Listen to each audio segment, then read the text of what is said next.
Halo teman-teman semua, selamat datang di Beracun. Bersama aku, Elbilur, kita akan menjelajahi dunia yang penuh dengan mitologi, cerita rakyat, dan fantasi yang memukau. Di sini, kita nggak cuma mendengar cerita, tapi juga masuk ke dalam dunia penuh misteri, keajaiban, dan petualangan tanpa batas. Jadi, duduk santai, siapkan imajinasimu, dan ayo kita mulai perjalanan seru ini. Siap untuk terhipnotis oleh cerita seru dan luar biasa? Yuk, bersama aku, kita buka pintu ke dunia penuh misteri ini. Let's go, Racuners!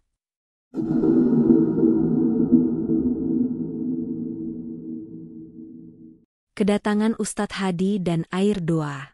Di sebuah desa kecil yang terletak di antara perbukitan hijau dan ladang-ladang yang membentang luas, datanglah seorang pria yang kelak akan menjadi sosok yang sangat dihormati sekaligus ditakuti oleh penduduk desa. Namanya Ustadz Hadi. Dengan jubah putih bersih dan sorban yang selalu melingkar di kepalanya, ia tampak seperti seorang ulama yang dihormati. Ustadz Hadi dikenal sebagai sosok yang memiliki ilmu agama yang mendalam, mampu memberikan nasihat yang menyejukkan, serta sering membantu orang-orang yang datang kepadanya dengan berbagai permasalahan hidup. Namun, tidak ada yang tahu bahwa kedatangannya ke desa ini bukanlah tanpa tujuan tersembunyi. Di balik wajahnya yang tampak saleh dan kata-katanya yang lembut, tersimpan rahasia gelap yang hanya sedikit orang yang mengetahuinya. Dia memiliki sesuatu yang berbeda dari kebanyakan ustadz lainnya. Ustadz Hadi dikenal karena air doa yang ia jual.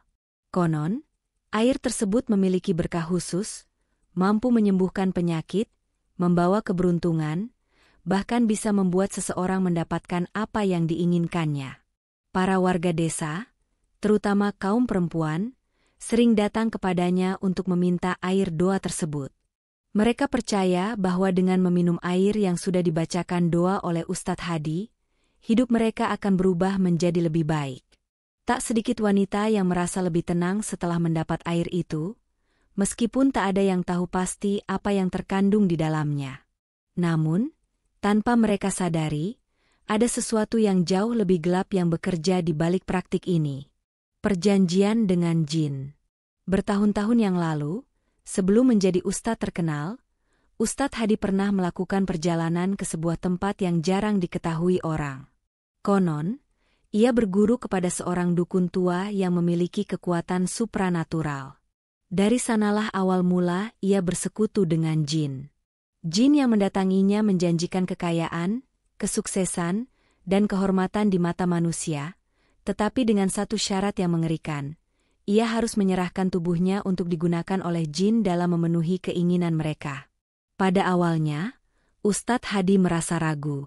Namun, godaan akan kekuasaan dan ketenaran terlalu kuat untuk ditolak.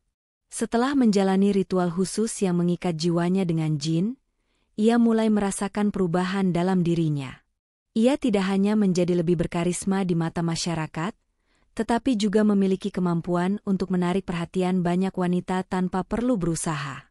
Namun, itu semua bukanlah karena dirinya sendiri, melainkan karena jin yang bersemayam dalam tubuhnya. Jin yang bersekutu dengannya memiliki satu keinginan utama, menyetubuhi wanita-wanita yang dipilihnya melalui tubuh Ustadz Hadi. Setiap kali ada seorang wanita yang tertarik atau datang kepadanya untuk meminta air doa, jin akan bekerja dalam diam. Mereka akan mempengaruhi pikiran wanita tersebut, membuat mereka merasa nyaman, percaya, dan tanpa sadar jatuh dalam perangkap yang telah disiapkan. Saat jin mengambil alih tubuhnya, Ustadz Hadi tidak memiliki kendali atas dirinya sendiri. Ia hanya bisa menyaksikan bagaimana raganya dipakai untuk memenuhi keinginan jin tersebut. Betapapun ia ingin melawan, perjanjiannya dengan jin sudah mengikatnya seumur hidup. Desas-desus di kalangan warga. Beberapa warga mulai mencurigai hal aneh yang terjadi di desa mereka. Ada beberapa wanita yang tiba-tiba terlihat murung setelah bertemu dengan Ustadz Hadi. Ada juga yang menghilang dari desa selama beberapa waktu sebelum akhirnya kembali dengan wajah pucat dan ekspresi kosong. Namun, tidak ada yang berani mempertanyakan apa yang sebenarnya terjadi. Mungkin mereka mendapat pencerahan, ujar beberapa orang yang masih percaya penuh pada Ustadz Hadi. Air doa Ustadz Hadi memang bisa membawa perubahan. Namun, ada juga yang mulai berpikir sebaliknya. Beberapa sesepuh desa yang memiliki ilmu lebih dalam tentang hal-hal gaib, mulai merasakan adanya aura yang berbeda di sekitar rumah Ustadz Hadi. Ada sesuatu yang tidak beres. Namun, karena ketakutan dan rasa hormat yang berlebihan, mereka lebih memilih diam. Ibu Dian, salah satu korban. Di antara wanita-wanita yang sering mengunjungi rumah Ustadz Hadi, ada seorang pemilik warung bernama Ibu Dian. Wanita berusia 47 tahun ini adalah sosok yang dikenal ramah dan baik hati. Warungnya sering menjadi tempat berkumpul warga desa, baik sekadar untuk minum kopi atau mengobrol tentang kehidupan sehari-hari. Suaminya telah meninggal beberapa tahun lalu, meninggalkan dirinya dan anak laki-lakinya, Ardi. Ibu Dian sudah lama mengenal Ustadz Hadi. Seperti kebanyakan warga desa lainnya, ia percaya bahwa air doa yang diberikan oleh sang Ustadz bisa membawa keberuntungan dan melindunginya dari gangguan gaib. Namun, setelah beberapa kali datang ke rumah sang Ustadz, sikapnya mulai berubah. Ia lebih sering murung, sering melamun, dan terkadang terlihat ketakutan tanpa alasan yang jelas. Beberapa orang pernah melihatnya keluar dari rumah Ustadz Hadi dalam keadaan yang aneh. Matanya kosong, langkahnya goyah, seolah-olah ia tidak sepenuhnya sadar dengan apa yang terjadi. Namun, ketika ada yang bertanya, Ibu Dian selalu menghindari pembicaraan tersebut. Ardi, anak laki-lakinya, mulai menyadari ada yang tidak beres dengan ibunya. Namun, setiap kali ia mencoba bertanya, ibunya selalu menjawab dengan singkat, "Ibu baik-baik saja. Tidak perlu khawatir." Tapi Ardi tahu bahwa sesuatu yang gelap sedang menyelimuti ibunya. Kecurigaan Malik dan Latif. Di desa itu, ada dua pemuda yang sering berkeliaran di sekitar warung Ibu Dian. Mereka adalah Malik dan Latif, sahabat yang sejak kecil tumbuh bersama. Malik adalah orang yang cenderung lebih logis dan skeptis terhadap hal-hal gaib, sedangkan Latif lebih mudah percaya pada sesuatu yang berbau mistis. Suatu malam, ketika mereka sedang duduk di dekat warung Ibu Dian, mereka melihat sesuatu yang membuat mereka terpaku di tempatnya. Dari jendela yang sedikit terbuka, mereka melihat Ustadz Hadi berada di dalam warung, berbicara dengan Ibu Dian. Namun, ada sesuatu yang aneh dengan tubuhnya. Gerakannya kaku, ekspresinya datar, dan matanya kosong, seperti seseorang yang sedang dikendalikan oleh sesuatu yang tidak kasat mata. Saat mereka mengintip lebih jauh, apa yang mereka lihat membuat darah mereka berdesir. Ustadz Hadi bukan hanya berbicara dengan Ibu Dian, ia tampak seperti seseorang yang bukan dirinya sendiri. Malik dan Latif saling bertukar pandang. Mereka tahu bahwa mereka baru saja melihat sesuatu yang seharusnya tidak mereka saksikan. Namun, mereka tidak menyadari bahwa apa yang baru saja mereka lihat hanyalah permulaan dari sesuatu yang jauh lebih besar dan berbahaya. Keberanian Malik dan Latif. Setelah kejadian yang mereka saksikan malam itu, Malik dan Latif tidak bisa tidur dengan tenang. Kejadian yang mereka lihat di warung Ibu Dian masih membekas jelas di benak mereka. Mereka merasa bahwa apa yang terjadi bukanlah sesuatu yang bisa dibiarkan begitu saja. Malik, dengan akalnya yang tajam, merasa bahwa mereka harus mengetahui lebih banyak tentang apa yang sebenarnya sedang terjadi. Jika mereka membiarkannya, hal buruk bisa menimpa lebih banyak orang. Kita harus menyelidikinya lebih jauh, kata Malik pada Latif saat mereka duduk di sebuah kedai kopi di sudut desa. Aku yakin ada sesuatu yang lebih besar di balik semua ini. Ustadz Hadi bukan sekadar ustadz biasa. Ada kekuatan lain yang mengendalikan dia. Latif, yang sejak kecil sangat tertarik pada hal-hal mistis, merasa bahwa mereka sedang menghadapi sesuatu yang sangat berbahaya. Tapi, Malik, kalau kita terus menyelidikinya, bukankah kita bisa terjerat dalam masalah besar? Ustadz Hadi sudah terkenal di seluruh desa, bahkan di kota-kota lain. Jika dia memang memiliki kekuatan yang lebih besar, kita bisa jadi korban berikutnya. Namun, Malik sudah terlanjur yakin bahwa ini adalah jalan yang benar. Mereka berdua sepakat untuk menyelidiki lebih lanjut. Mereka mulai berbicara dengan beberapa warga yang sudah lebih lama tinggal di desa. Banyak dari mereka yang pernah merasa aneh setelah datang ke rumah Ustadz Hadi, tetapi mereka tidak bisa menjelaskan apa yang sebenarnya terjadi. Beberapa dari mereka bahkan mengaku mengalami mimpi buruk setelah minum air doa, sementara yang lain merasa kelelahan yang tidak biasa. Namun, banyak dari mereka yang enggan berbicara lebih lanjut. Mereka takut akan ancaman yang mungkin datang dari kekuatan gaib yang melibatkan Ustadz Hadi. Ini lebih besar dari yang kita kira, Latif, kata Malik suatu hari. Kita harus tahu siapa yang sebenarnya ada di balik semua ini. Mereka mulai lebih berhati-hati dan memutuskan untuk mengikuti jejak-jejak yang ditinggalkan oleh Ustadz Hadi. Mereka mengamati setiap gerak-geriknya, mencatat setiap kali dia pergi ke suatu tempat, dan mencari tahu lebih banyak tentang hubungan antara Ustadz Hadi dan Ibu Dian. Mereka bahkan sempat bertanya kepada beberapa orang yang mengenal Ibu Dian dengan lebih dekat. Pertemuan dengan Ardi. Malik dan Latif merasa bahwa mereka harus berbicara langsung dengan Ardi, anak laki-laki Ibu Dian, yang sepertinya tahu lebih banyak tentang ibunya. Mereka berharap Ardi bisa memberi penjelasan, atau setidaknya membuka mata mereka tentang apa yang sebenarnya terjadi di dalam keluarganya. Namun, mereka segera menyadari bahwa berbicara dengan Ardi tidak akan semudah yang mereka bayangkan. Suatu sore, mereka memutuskan untuk menemui Ardi di rumahnya. Ardi, yang biasanya dikenal sebagai pemuda yang sopan dan ramah, tampak berbeda pada hari itu. Wajahnya terlihat cemas, dan ketika mereka menyampaikan maksud mereka untuk berbicara lebih lanjut tentang ibunya, ekspresi Ardi langsung berubah. "Apa yang kalian bicarakan?" tanya Ardi dengan suara yang sedikit meninggi. "Jangan bicarakan hal-hal seperti itu. Ibu saya baik-baik saja. Jangan coba-coba mencampuri urusan keluarga kami." Malik dan Latif terkejut dengan respons Ardi yang tidak biasa. Mereka sempat merasa ragu apakah mereka sedang berada di jalur yang benar. Namun, mereka tidak menyerah. Malik, yang biasanya tenang, mencoba menjelaskan lebih lanjut.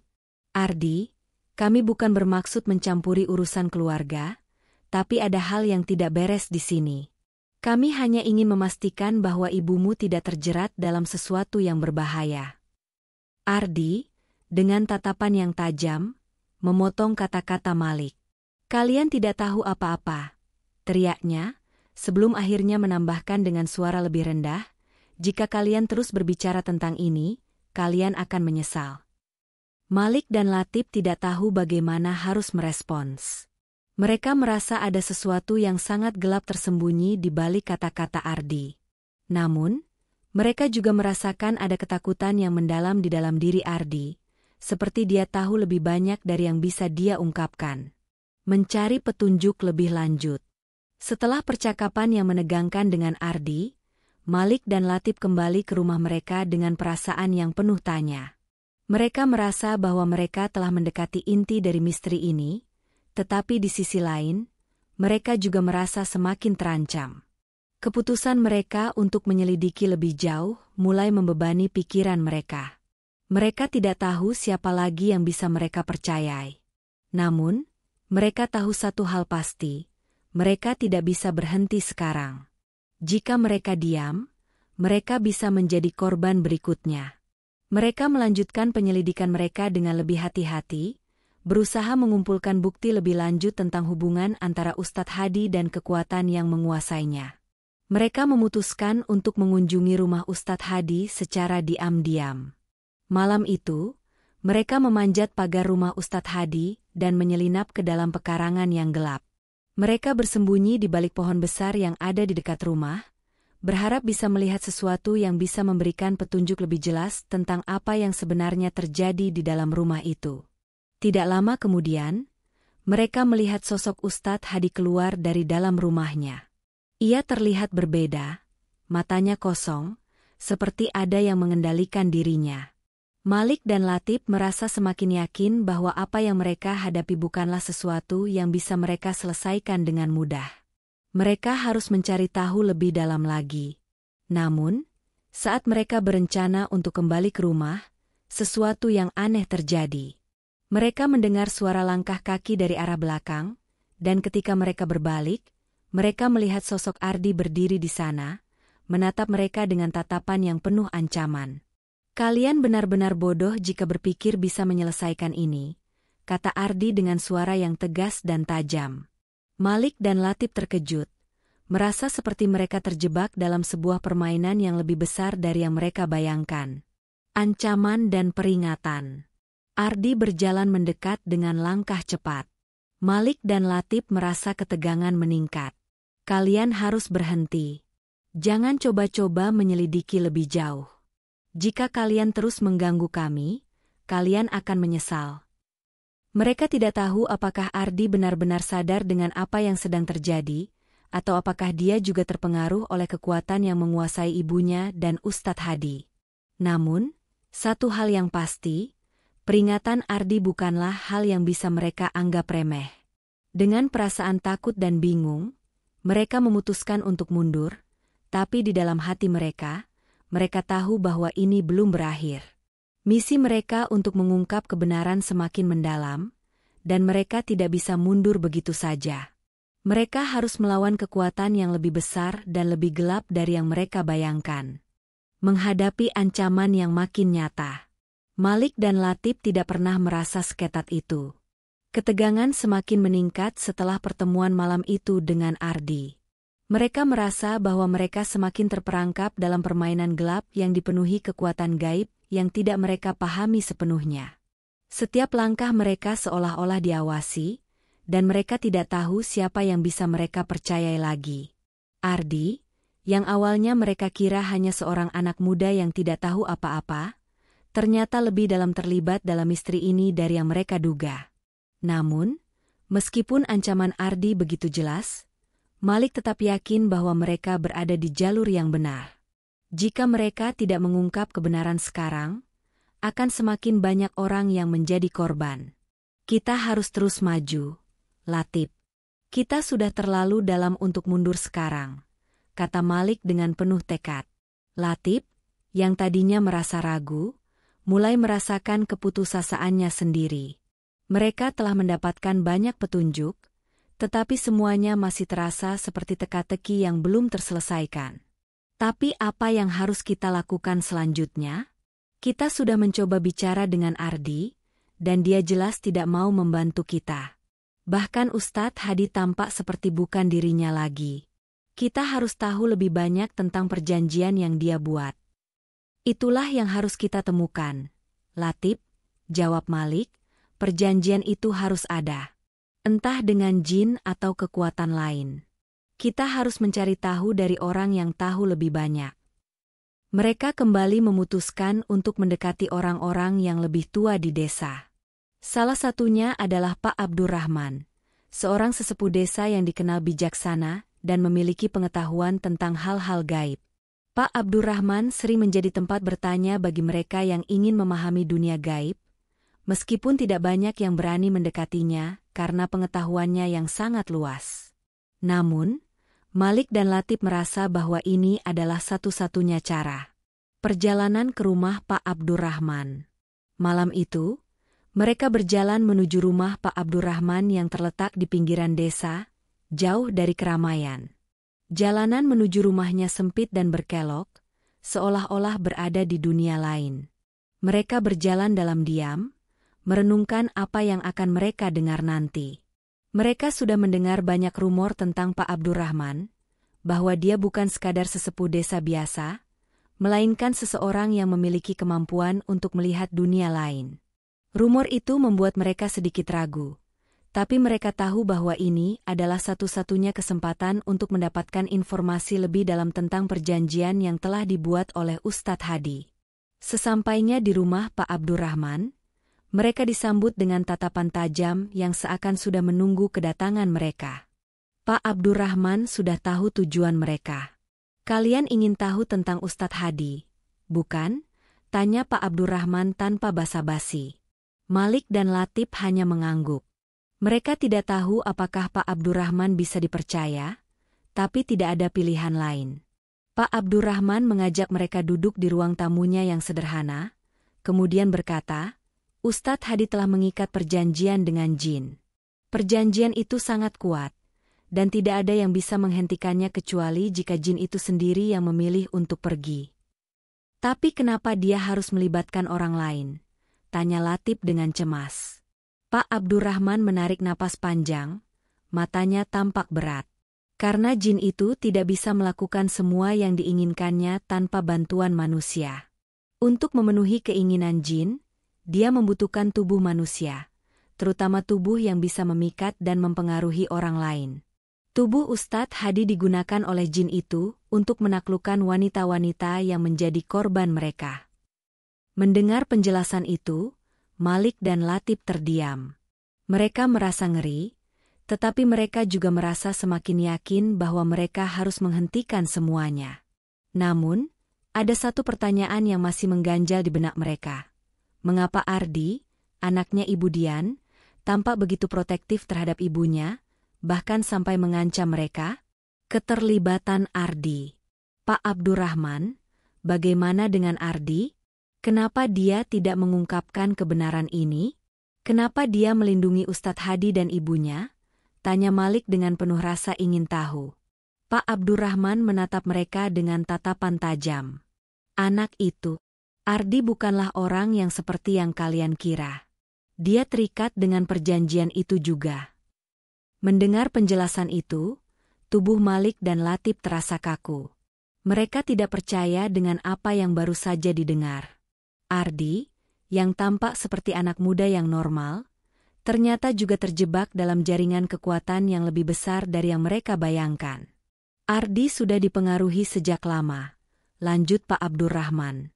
Saat ibunya terjerat, Ardi sudah menjadi sasaran jin itu. Ia dibujuk dengan janji akan kekuatan dan kekuasaan, dan pada akhirnya, dia menjadi salah satu korban yang tidak bisa melepaskan diri dari pengaruh jin itu. Kehadiran jin di tubuh Ardi, meskipun tidak begitu mencolok seperti pada Ustadz Hadi, telah mengubah cara pikir dan tindakannya. Jin itu mempengaruhi Ardi untuk menjaga ibunya dari siapapun yang berusaha mengungkap kebenaran. Ardi merasa terjebak dalam dunia yang tidak bisa ia kendalikan, dan dengan cara yang tragis, ia mulai melindungi ibunya dengan cara yang salah.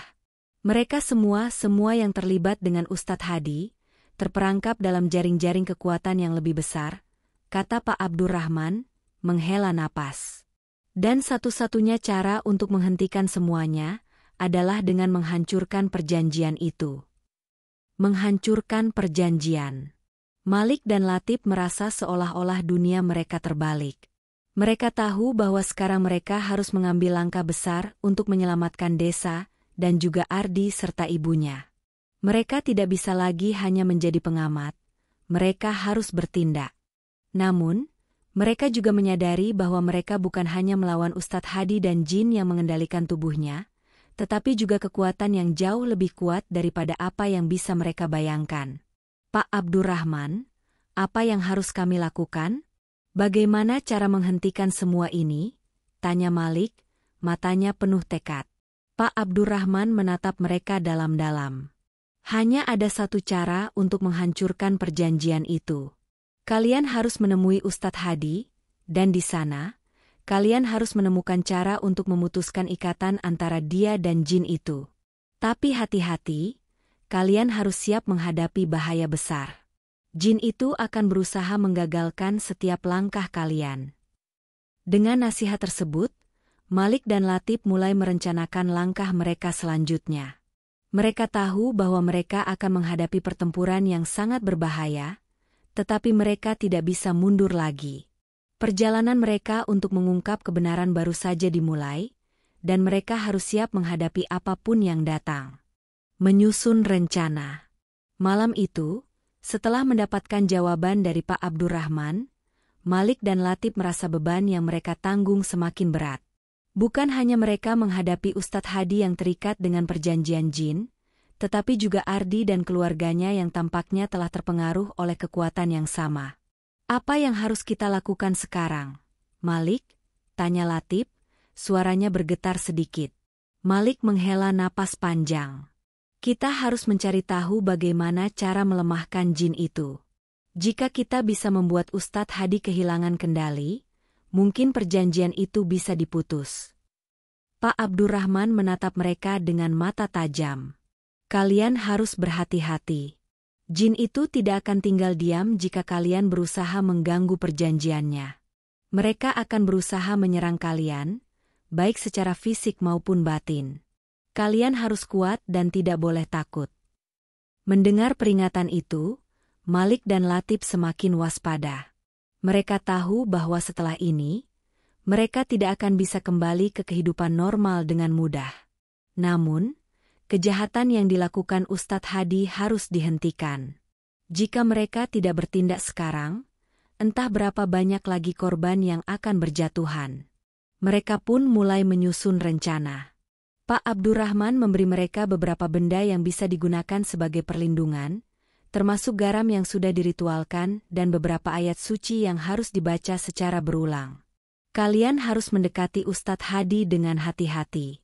Jika memungkinkan, buat dia berada dalam keadaan di mana dia tidak bisa melawan, ujar Pak Abdurrahman. Malik dan Latif mengangguk mantap. Mereka tahu, malam berikutnya akan menjadi malam yang menentukan. Menghadapi Ustadz Hadi. Malam berikutnya, mereka pergi ke rumah Ustadz Hadi. Rumah itu tampak lebih suram daripada biasanya. Lampu-lampu berkelip aneh, dan hawa dingin terasa menusuk meskipun tidak ada angin. Malik menelan ludah. Latif, siap? Latif mengangguk, meskipun wajahnya terlihat tegang. Mereka mengetuk pintu perlahan. Tidak lama kemudian, pintu terbuka.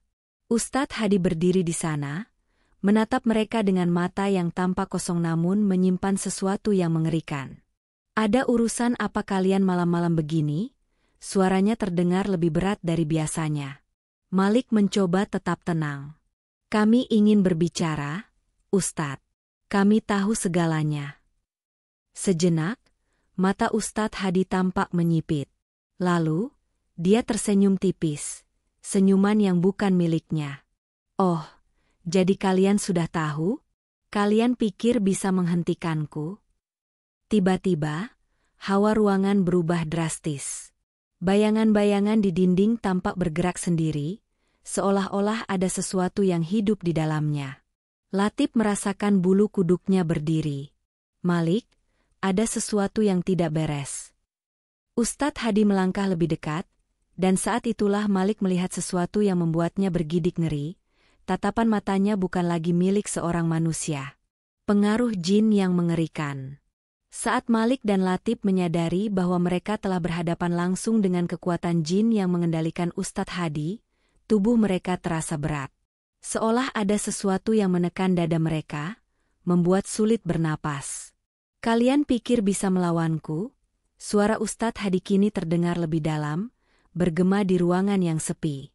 Malik berusaha tetap fokus. Dengan tangan gemetar, ia merogoh saku dan mengeluarkan garam yang diberikan oleh Pak Abdurrahman. Dengan cepat, ia menaburkan garam itu ke lantai, membentuk lingkaran perlindungan. Reaksi Ustadz Hadi langsung terlihat. Tubuhnya menegang, dan wajahnya yang tadi penuh kesombongan kini berubah menjadi marah. Beraninya kau, teriaknya. Suara itu kini jelas bukan hanya miliknya. Latif, yang sejak tadi ketakutan, ikut membaca ayat suci yang sudah diajarkan. Dengan setiap kata yang diucapkannya, Ustadz Hadi tampak semakin terguncang. Namun, tiba-tiba, suara tawa yang mengerikan bergema di seluruh ruangan. Kalian pikir hanya dengan ini bisa menghancurkan perjanjianku? Kalian tidak tahu apa-apa. Tiba-tiba, angin kencang bertiup di dalam ruangan, membuat benda-benda berjatuhan. Malik dan Latif merasa tubuh mereka tertarik ke belakang. Jin itu semakin menunjukkan kekuatannya. Perlawanan terakhir. Di tengah kepanikan, pintu rumah tiba-tiba terbuka. Pak Abdurrahman muncul dengan membawa sebuah kendi tanah liat yang dihiasi dengan tulisan kuno. Cukup, serunya dengan suara lantang. Ustadz Hadi mundur beberapa langkah, tampak terguncang. Kau tidak bisa menghentikanku." Pak Abdurrahman tidak berbicara banyak. Ia melempar kendi tersebut ke lantai, dan seketika, asap putih memenuhi ruangan. Ustadz Hadi menjerit, tubuhnya bergetar hebat. Bayangan hitam yang tadinya melingkupinya mulai menghilang perlahan-lahan. Malik dan Latif menyaksikan dengan mata terbuka lebar. Perjanjian itu sedang diputus. Jin yang selama ini mengendalikan tubuh Ustadz Hadi tampak meronta, tidak ingin pergi.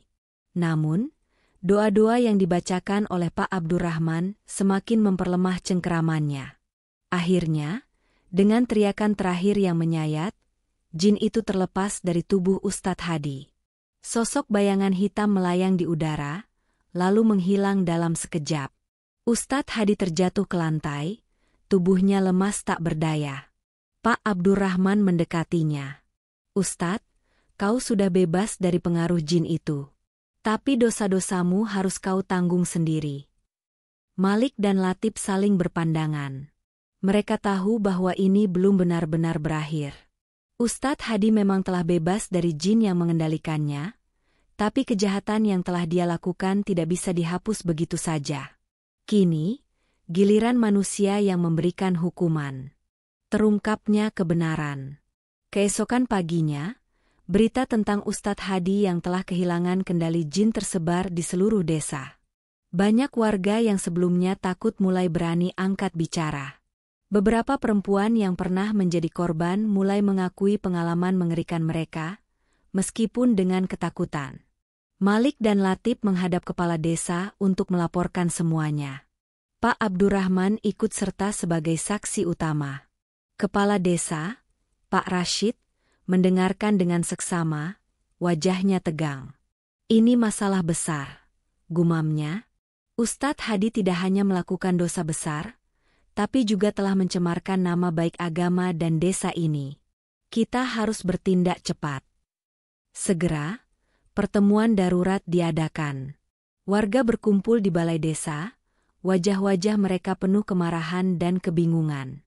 Suasana semakin panas ketika beberapa perempuan yang pernah menjadi korban berani bersuara. "Dia datang ke rumah kami dengan air doa, tapi setelah meminumnya, aku kehilangan kesadaran dan ketika sadar, aku merasa ada yang tidak beres," seru salah satu wanita, air matanya mengalir deras. "Aku juga. Aku tidak bisa melawan, seolah tubuhku bukan milikku sendiri," tambah yang lain. Warga mulai berbisik-bisik, mata mereka berkilat penuh kemarahan.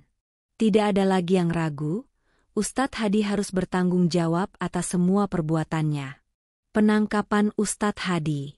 Pak Rashid, bersama beberapa pemuda desa, mendatangi rumah Ustadz Hadi. Mereka menemukannya terduduk lemah di ruang tamu, wajahnya pucat pasi. Tidak ada lagi aura berwibawa seperti sebelumnya. "Ustadz Hadi," suara Pak Rashid tegas, "Anda harus ikut dengan kami ke balai desa. Banyak hal yang perlu Anda pertanggungjawabkan." Ustadz Hadi menatap mereka dengan mata kosong. Aku tidak tahu apa yang terjadi. Aku hanya ingin lebih kuat. Aku ingin dihormati." "Dengan cara menjual dirimu ke jin? Dengan menyakiti banyak orang?" bentak salah satu warga, emosinya meluap. Tanpa perlawanan, Ustadz Hadi dibawa ke balai desa. Begitu sampai, suasana menjadi tegang. Warga meneriakkan kecaman, sebagian bahkan hampir kehilangan kesabaran dan ingin menghakimi langsung. "Jangan pakai kekerasan," seru Pak Rashid. "Kita akan mengadili dia dengan benar." Tetapi, meskipun Ustadz Hadi tampak lemah, ada sesuatu yang ganjil. Tatapannya kosong, tetapi bibirnya tersenyum samar, seolah masih ada kekuatan gelap yang bersembunyi di dalamnya. Persidangan desa. Di balai desa, Ustadz Hadi dihadapkan pada para sesepuh dan tokoh masyarakat. Pak Abdurrahman maju sebagai orang pertama yang bersaksi, diikuti oleh Malik dan Latif. Mereka menceritakan semua kejadian yang mereka alami. "Dia tidak hanya menipu kita dengan air doa palsunya, tetapi juga menggunakan tubuhnya untuk memenuhi nafsu jinnya," ujar Pak Abdurrahman dengan suara penuh penekanan. Berapa banyak lagi yang harus menjadi korban sebelum kita bertindak? Salah satu perempuan korban berdiri, wajahnya penuh ketakutan, tetapi suaranya tegas. Kami tidak bisa melawan saat itu terjadi. Kami merasa tubuh kami bukan milik kami sendiri. Tangis terdengar di beberapa sudut ruangan. Para lelaki mengepalkan tangan mereka dengan kemarahan. Sementara itu, Ustadz Hadi hanya duduk diam. Tatapannya kosong tetapi tetap dengan senyum kecil yang menyeramkan. Pak Rashid menatapnya tajam. Ustadz Hadi, apa kau punya sesuatu untuk dikatakan? Ustadz Hadi mengangkat wajahnya perlahan. Kalian pikir sudah menang? Kalian pikir aku satu-satunya yang memiliki perjanjian seperti ini? Aku hanya satu dari banyak. Suasana berubah mencekam. Kata-katanya menimbulkan ketakutan baru di hati para warga. Apa maksudnya? Apakah ada orang lain di desa ini yang juga memiliki perjanjian dengan jin? Namun, sebelum ada yang sempat bertanya lebih jauh, Ustadz Hadi tertawa pelan. Hukum aku sesukamu. Tapi kau tak bisa menghukum mereka yang ada di luar sana. Hukuman dan ancaman baru. Setelah musyawarah panjang, akhirnya diputuskan bahwa Ustadz Hadi harus diserahkan kepada pihak berwajib. Namun, sebelum polisi tiba, para warga ingin memastikan bahwa pengaruh jinnya benar-benar hilang. Pak Abdurrahman dan beberapa sesepuh melakukan ritual pembersihan terakhir. Air yang sudah diberkahi disiramkan ke tubuh Ustadz Hadi.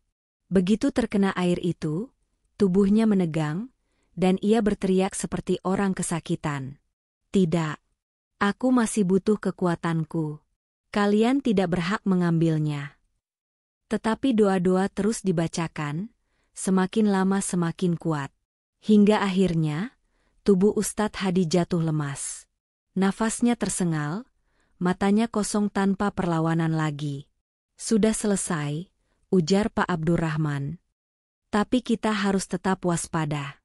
Kata-katanya tentang adanya orang lain yang memiliki perjanjian serupa. Itu bukan sesuatu yang bisa kita abaikan. Warga mulai berpikir. Siapa lagi yang mungkin telah melakukan hal yang sama? Apakah ada orang lain di desa yang juga terikat perjanjian dengan jin? Atau mungkin, bukan hanya di desa ini saja? Saat polisi datang dan membawa Ustadz Hadi pergi, Malik dan Latif saling berpandangan. Mereka merasa lega karena telah berhasil menyingkap kejahatan ini, tetapi di saat yang sama, mereka juga tahu bahwa perjuangan belum selesai. Ada sesuatu yang lebih besar dan lebih gelap yang mengintai di balik bayangan desa mereka. Terima kasih sudah berani menjelajahi cerita ini bersama Beracun. Ingat, setiap mitos, legenda, dan fantasi bukan hanya dongeng biasa. Mereka punya jejak yang mungkin masih berbisik di sekitarmu. Jangan lupa like, komen, dan subscribe untuk terus mengikuti kisah-kisah lain yang akan membawamu semakin jauh ke dalam dunia yang tak pernah kamu duga. Aku El Bilur, akan selalu menunggu kalian kembali. Karena di dunia ini, hanya mereka yang berani menembus batas kenyataan yang akan menemukan kebenaran. Sampai jumpa.